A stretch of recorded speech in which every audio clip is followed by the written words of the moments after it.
All right, welcome attendees to today's webinar. This is your host, Ricardo.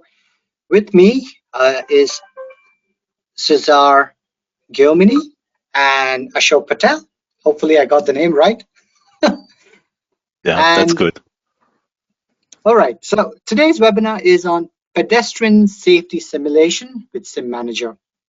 It gives me great pleasure to introduce our attendees, wherever you are joining in from the world. Just as a background, Cesar is the SPDM Technical Manager at Hexagon in France. And over the last 15 years, he has focused on customer data management needs to provide enterprise solutions for SimManager. Also with him, we have Ashok Patel. And Ashok is an experienced professional with over 16 years of experience in engineering design, simulation, and engineering lifecycle software development. He specializes in SPDM and has a strong focus on CAE tools, particularly SimManager. With that, over to you, Cesar. Thank you, Ricardo. Our focus for today is pedestrian safety, and here is how I will split the time of the presentation. It should last roughly 30 minutes, and the idea is, as Ricardo said, we will have a time for question and answer.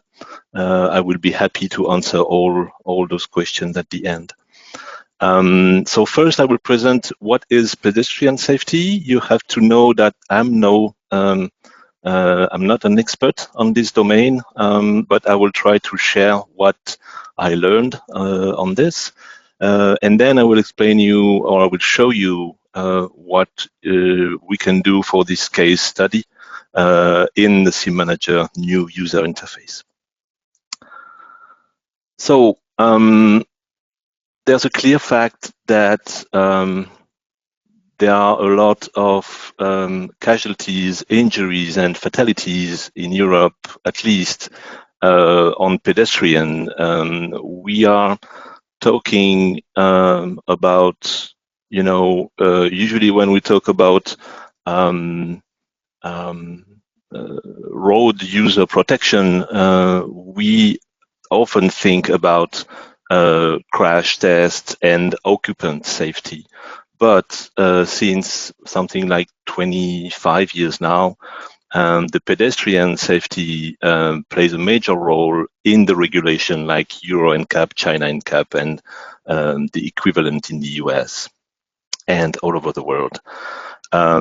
Those regulations, their role is to make sure that when there is an accident with a pedestrian, all the components of the car will be able to absorb some of the kinetic energy that is the result of this impact. And the idea, of course, is to reduce the severity of the injuries for the let's say road user or pedestrian or cyclist or people who are vulnerable on the road. Of course, the head is the most sensitive part of a human body, and then this is where the most injuries come from, head impact, and especially head impact that are a result of contact between the hood of the car and the head, of course. So for this, we have the scope of our analysis here will focus on the head injury criterion. It's also called head impact criterion, head impact coefficient. But let's call it HIC, H-I-C or HIC. The idea here is, so the HIC is a coefficient, and it rates the likelihood of a head injury from a crash, from an impact. The idea, of course, is that it is, I will not explain you the formula here, but the idea is that it's a question of measuring the acceleration on the head during given amount of time. So we are talking here about milliseconds. And of course, if the time is short, the quantity or the a large acceleration can be accepted, but it's really a ratio to have on this aspect. The idea here is to so the HIC would be rated between something like 300, 400, and 1,000 and beyond 1,000. But from what has been analyzed on this, at a HIC of 1,000, there is 20% probability of severe head injury, which is something that car manufacturers want to avoid. Just to have an idea, a HIC 700 represents 5% probability of severe injury. On the load condition and the different components that we have within this simulation, the Euro NCAP and all the regulation simulation have specific impactor that represent head of children or child and adult. Of course, depending on the size of the person, the impact position is not the same. So we need also to define multiple positions to ensure that the simulation will be reliable. Vehicle speed is set to 40 kilometers per hour. Not sure about the mile per hour conversion, but it is low speed, just to represent what can happen, in city driving, where people are mostly be there if there is an impact. The speed of the impactor itself is a bit less than the speed of the car. This is just due to some changes or some impact of this car speed on the body itself. Now the HIC result will change, of course, even if we have this same condition. This HIC result will change depending on the shape of the car, whether it is a SUV, a pickup truck, a coupe, or of course, with a big pickup truck, you end up with something like a wall hitting the dummy or the person. Of course, if it's a coupe or regular car, the impact would be smoother and would be absorbed by the shape itself of the vehicle. So the height of the vehicle or the front part of the vehicle has an impact. Of course, the design of the front as well. If it is a square design or a more rounded design, it will have an impact. And the impact position, of course, that we discussed earlier. The objective for this study, and that's what I will show, is to stay with a HIC value 100 of 800 at the different location of the hood for children and adult head impact. Now, this is what I wanted to explain on the head impact and on the pedestrian safety. Now let's move on to what can be done with SimManager. So first, in SimManager, I will show you how the data can be imported. If you already participated to the previous webinar, the webinar number 2, you will have some commonality, but here what I will do is to explain a little bit more the capabilities of our importer tool. The idea here is that the simulation has been run outside of SimManager, and everything is within the directory structure, on folders on the engineer disk, on the engineer's machine. And it needs to be imported so that data can be reviewed easily, can be shared easily with other team members, etc. So we'll be launching the import, uploading the folder itself, selecting the importer module, preview the data to be imported in SimManager, and then finally trigger the import and review the data that has been created. So here we are. This is the SimManager user interface. From the home page, you can directly launch the import.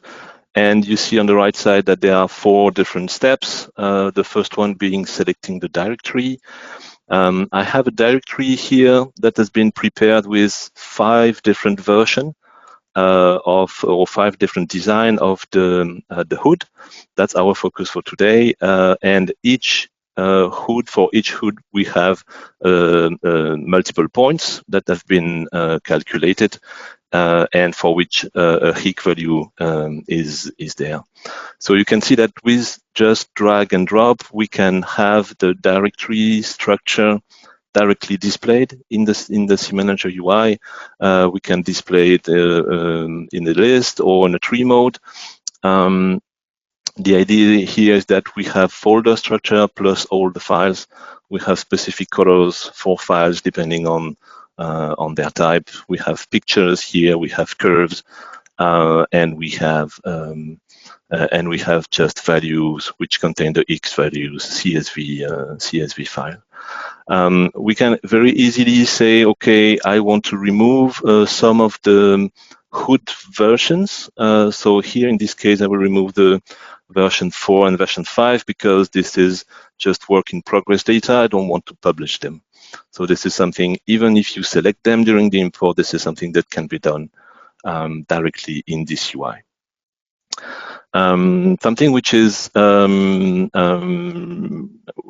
when your data is ready here, you will be able to have some import modules. So we have a specific import module for pedestrian protection.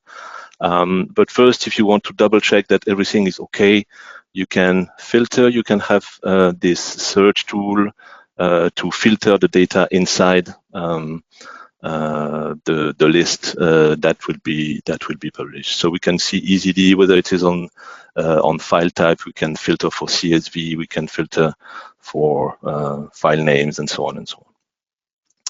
Now, when we move on to next step, this import module that has been selected will run. That's just a simple script that runs in the browser, and that will analyze all the files. And depending on certain criteria, which can be file name, file extensions, and additional metadata, we can build a graph of data that will be imported in SimManager. The idea here is that we have the hood itself, we have the 3 variants of the hood, and then we have, for each of them, we have 9 points that have been simulated. Of course, again, we can filter, we can find the data that we need using this UI. The next step would be to select the project where you want to publish your data. So that's important for access rights, privileges, and data visibility to your other team members. So when the import is triggered, you can see very quickly that there's been a file transfer to the server itself, and then ability to reach the data that have been created. So here I have curves, I have values, everything at the same time, and I will filter on my types. So for just legibility, the 3 variants of my hood, those are different hoods, but one is blue, one is green, one is red. It helps to review things here. And then you end up with your input decks, and then you can see that all your input decks, so 3 variants with 9 points each, 27 input decks are there in the system. And you can browse, you can see the traceability, the links between the different objects, and you can really have, or you can really review everything that you need directly in SimManager. So that is how you import your data in. Now let's see how this data can be reviewed. So the idea here, I will show you first how to look for those data. So of course, if you are the data creator, that's easier because this is your data. You can find them easily. You know where they are. If you want to send those data for validation to somebody else, then it is important that this person can find the data. So there is one step here where I will show you how to search for your data or data of your colleagues, and then selecting a hood variant, review the HIG value of this hood, then change a little bit, selecting the impact position itself, and see what are the different HIG values for this impact position. Everything here within SimManager. So let's go. We have here, so the idea is to use different ways of reaching the data. One of the ways is to use the navigation tree, which is something that comes naturally to people because it's just like on your folder structure. So here we can see that, okay, I know the data is in my project A, and then I can look for the hood, I can look for the different variants of it, and I'm able to reach the data very, very easily. If I go to my hood, for example, and then I can quickly switch to the different versions of it, and I will add it to the whiteboard. The whiteboard at the top is a place where you can put data so that you can visualize it and you can navigate to it.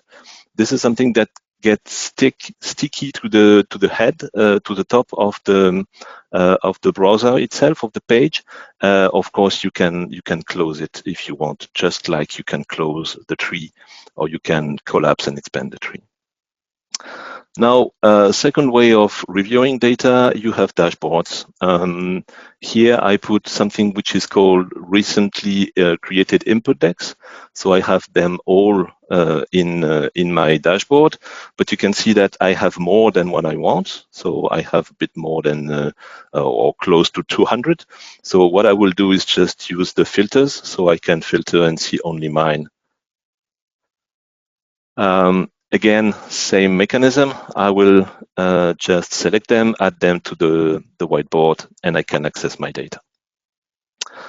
Another way to reach this data is to use the search menu. So if I go to search, I can have my recent searches on the top, and then I can search on the different types. So here, again, pedestrian protection input deck, because all objects, all the data is subtyped in SimManager, but I can see here that I have my hoods. So I will try to take only those that has been created on the last few days, and then I have all the data that I need. So again, one more time, select all and then replace. When we put data into the whiteboard, we can add it, so we can build the data set gradually into the whiteboard, or we can directly replace it. Last item, or last way to get to your data, you don't know exactly where your data is, you are not a regular user of SimManager, and then you just want to use the quick search. You know that you're looking for a hood, so you just type hood here, and you get all the data that are, somehow linked to hood. It can be hood on different projects. It can be a hood of different elements. It can be a CAD hood. It can be a mesh hood. It can be whatever. So we want to here to filter and only display those pedestrian protection or pedestrian safety input deck. Again, to make sure that I get only my data, I will filter on the owner, and I will put that in the whiteboard. And I think that's it for now, more or less. Yeah. The idea here is once you can reach your data, once your data is in the whiteboard, the idea here is that you want to review the data that has been created by your colleague. So first we will review what has been done for the hood, the version 1 of the hood, so the blue one. Again, I put all the blue one in the whiteboard, and I get my 9 input decks with 9 curves associated to each of the points. And what I want to do is to say, okay, I need to have my Higg values below 800. So I just want to measure what I can, if everything is fine. So I can very simply select the Higg values to be represented as a graph. So the X bar or the X axis coordinate here is represent the different points, so point 1 to point 9. And then I can really, I will pause very quickly, and point 1 to point 9, and each bar represents one Higg value. And with this filtering, I can see that we have 4 Higg values that are above 800, which is more than what the regulation recommends here. So now I want to see, no, that's not what I wanted. Yeah, here we are.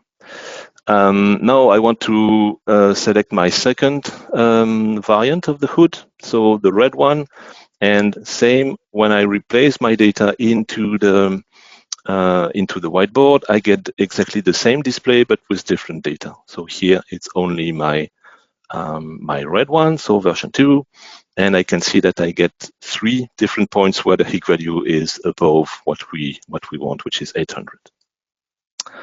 Now I have only 3 versions here, but what if I put everything in my whiteboard and see if I can do something a bit quicker, because I don't want to add all the variants, the different variants one at a time. So here I put all my data in, and then I can see very quickly V1 on the left, V2 on the middle, and V3 on the right.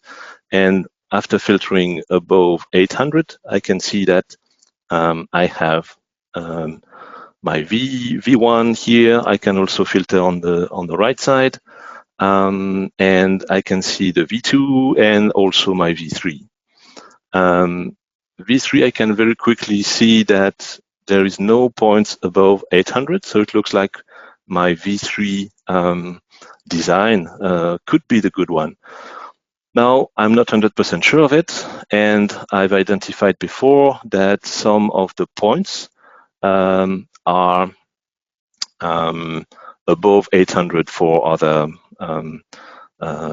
variants of my hood. So, for example, I can see that point 4 is at more than 800, and for both V1 and V2. So we are still with the same data set here, all my 27 input decks.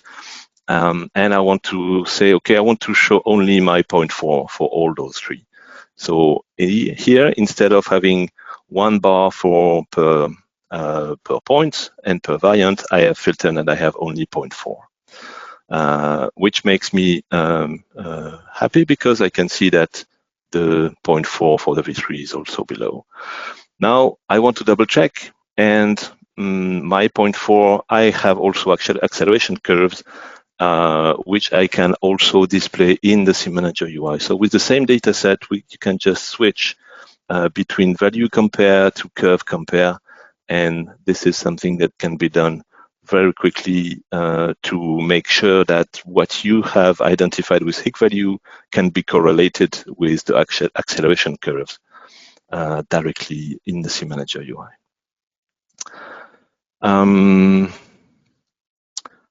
Good. So now, yeah, I can also change this. Let me go a bit faster. Okay. And now if I get back to the pedigree, I want to show also what's possible to do, not in the whiteboard itself, but directly in the table view. So we have a table view. We don't need this whiteboard anymore. And we have table view of all the Higg values here. So this is key results. And we can see that the values in a specific column here. But okay, it's not very convenient, so I want to put a bit of colors. So first I want to reduce the display. I don't need all those decimals values. And I want to change it to identify more red when this is not good. So I can put some, changes in the colors, and when I review this, I can immediately identify that I have some values which are above. Now, I understand that this 800 still, I want to filter to display only those more than 800, but then I realized that, okay, those are still green. This is not what I would like, because it looks like close to 800 is okay. So what I will do, I will use some bars here and just show exactly what we can have. And here I'm showing really the quantity above and information about the number itself. So now if I filter on the range for that coloring, now I get something clean that provides me, okay, this 967 is much more red than 814. Now I want to keep those data for later use, and one of the best way for this is to add them to the dashboard directly. So from any table in the SimManager UI, you have this menu on the left saying, okay, you want to add it to dashboard. I select the dashboard where I want to add it, and then I give it a name, and that's it. This is how I can find my data. I have only 5 here because I wanted to limit to 5, but this is something that can be changed, of course. And of course, I can change the positioning of my table in the dashboard, and I can get to my result very quickly. So here we are. That's what I wanted to show you today. You can scan that, and this will take you to our product page. Go to the video section of that. That is where you have the recordings of earlier 2 webinars. Stay tuned. If you still have some questions, continue to drop in. But I think we are good for now. Thank you, Cesar. Thank you, Ricardo. And we look forward to your continued attendance.